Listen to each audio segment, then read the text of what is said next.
The best description for taxidermy would be looking at the name itself. Taxi meaning movement and dermy meaning skin. Often people will say it's a stuffed animal, and actually it's not.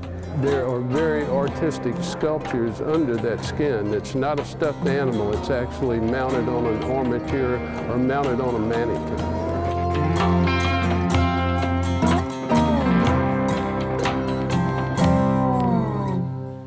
I'm Larry Blomquist with the World Taxidermy and Fish Carving Championship. Basically, we're trying to replicate as closely as possible a live animal. Hello, my name's Jack Fishwick. I'm from Wigan, Lancashire, England, and I'm here as the international judge at the World Taxidermy Championships. The hardest part that I find about judging these things is trying to be fresh every 5 or 10 minutes. Every time I come to a piece, I look at something and I have to look at it with fresh eyes. 3, 4 hours, 8 hours into the judging, 2 days into the judging, I must still approach each one as if it's the first time I've ever seen that type of bird, that type of animal, and I have to look at it with fresh eyes. I can't be jaded, and we have to give them our finest judgment. It's an artistic profession, and you do have to have a certain amount of artistic ability to be able to really accomplish and do the best taxidermy. Being a good taxidermist means quite a few things. Many of the people here, when they start, they're interested in taxidermy. But as you get more and more involved in the field, you realize that the interest should be from the opposite side. You should come here as a naturalist, someone who's interested in the wildlife, either going out hunting, bird watching, fishing, and your interest should be the actual live animal. Taxidermy comes later. You really have to have this in-depth knowledge of how the animal reacts, how it behaves, how it moves, how it hunts, fishes. And then you need to put that into your taxidermy. You also need a great in-depth knowledge of art, design, composition. My name's Michael Alm. I'm from Seattle, Washington, and I came here as an artist to do a research trip and see some really terrific sculptors. There's a lot of interesting techniques that they're employing to build these animals. Really, it's just a skin. That's all that there is of the animal. So all the rest is up to the taxidermist to reconstruct.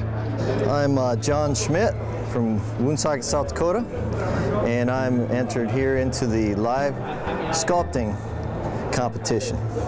And underneath this is actually bone. We start with a bone armature. And we have 22 hours to finish this project. Right now we're sitting at about 1 hour and 40 minutes, somewhere in there, left. This is a raccoon, and what he's doing is he's climbing down into a wood duck house.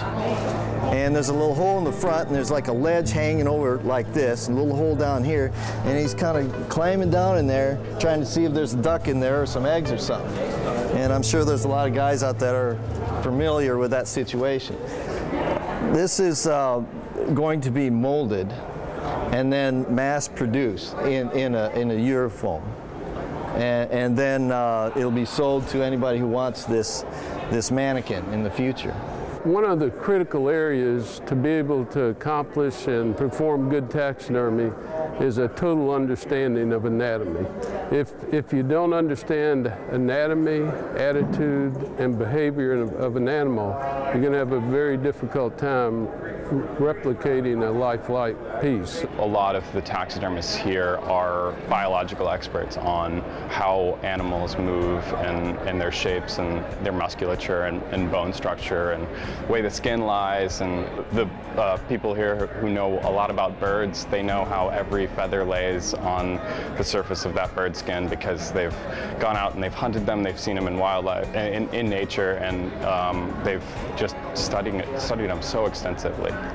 Here at the World Taxidermy Championships we see many strange things.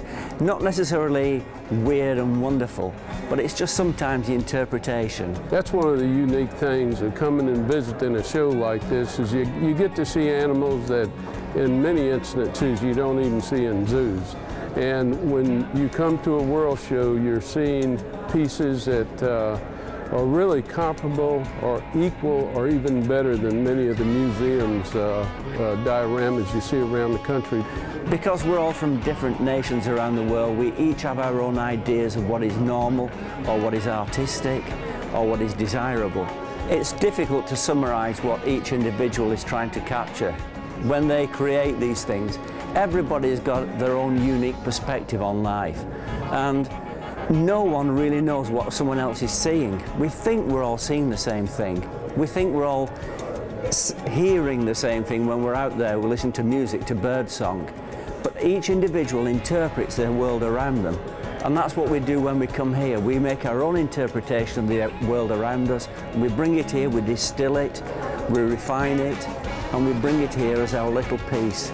And hopefully it excites the people when they come to a show like this. But it's the fact that we're coming here from all around the world, all different ideas, different cultures, different religions, but we all meet here and we exchange our ideas, and that's what this is about.